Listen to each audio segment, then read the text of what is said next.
So, Honda Philippines! Hey! Tara! Magta-test ride tayo ngayon. Sir. Yes po. Ganda! Woo! Ayan mga Chingu, matatesting na natin itong Winner X 150. Po. So, tatlong ikot din yung gagawin mo, sir, ha? After tatlong ikot, okay na yan. Sige sir. Thank you po. Let's go!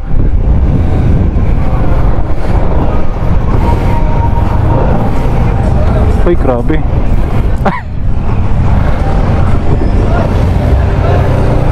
Medyo nandibago ako sa cambio niya pero naka-assist and super clutch na yan mga Chingu.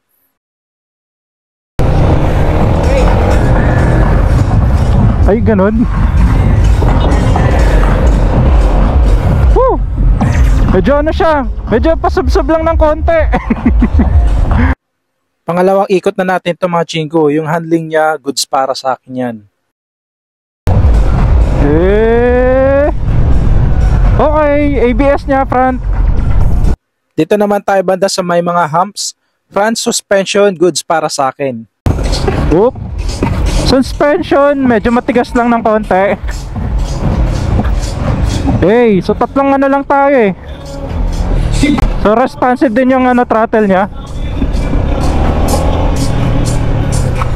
Rear brake, malakas din. Ito, pang final na to. Sa handling mga Chingu, hindi siya mahirap iliko kaya goods siya para sa akin.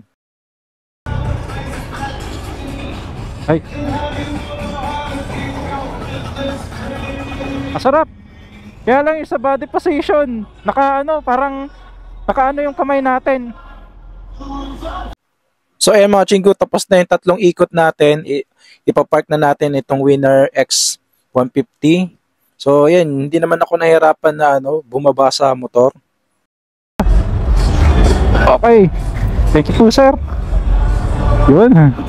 Hello Honda Philippines, salamat po. Thank you sir.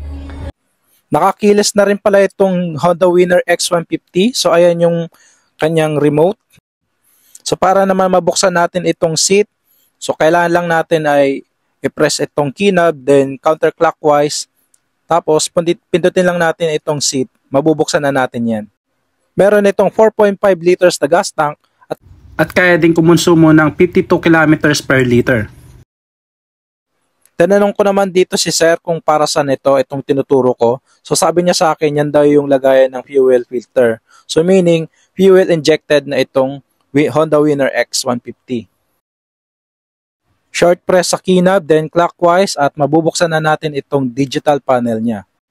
Kompleto na rin siya sa information kasi nandyan na yung fuel gauge, yung time, yung trip A, trip B, yung fuel consumption, speedometer, yung gear niya, at yung RPM niya na 12,000 RPM. At sa ibaba ng digital panel, makikita natin itong ABS indicator, neutral, passing light at high beam, syempre yung signal lights. Signal light. Ayan. Naka-LED na lahat ang kanyang signal lights, yung rear tail lights, so magiging mas visible ka na ito sa daan. At dito naman sa may bandang harapan, ang kanyang headlight ay nandito sa ibaba. LED na siya, pati ang kanyang DRL.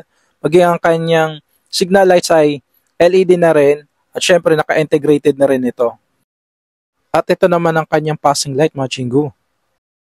At meron din itong charging port na pwede ka mag-charge ng iyong mga cellphone. Kaya hindi ka na mangangamba na malobat habang bumabiyahe. Sir, salamat po. Thank you.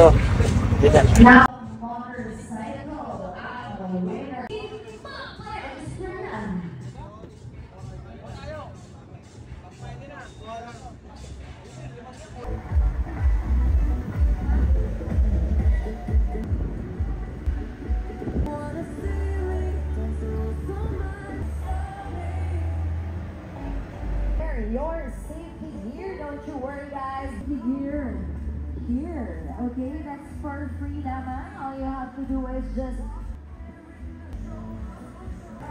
so anyone can join and Honda booth. Dito lang yan sa SM South Mall. Alright mga Chingu, andito tayo ngayon sa harapan ng stage ni Honda.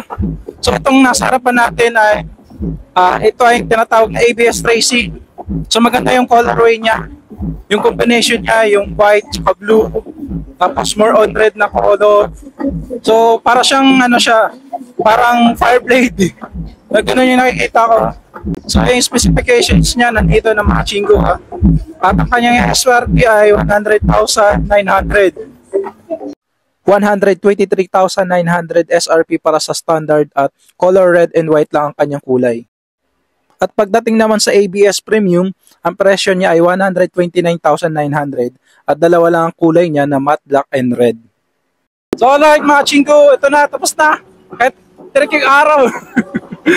Pag-test ride din naman tayo. Tsaka naipakita ko sa inyo mga Chingo yung bagong labas na Honda Winner X ng Honda Philippines. Ayaw sa'yo, kamsahamnida!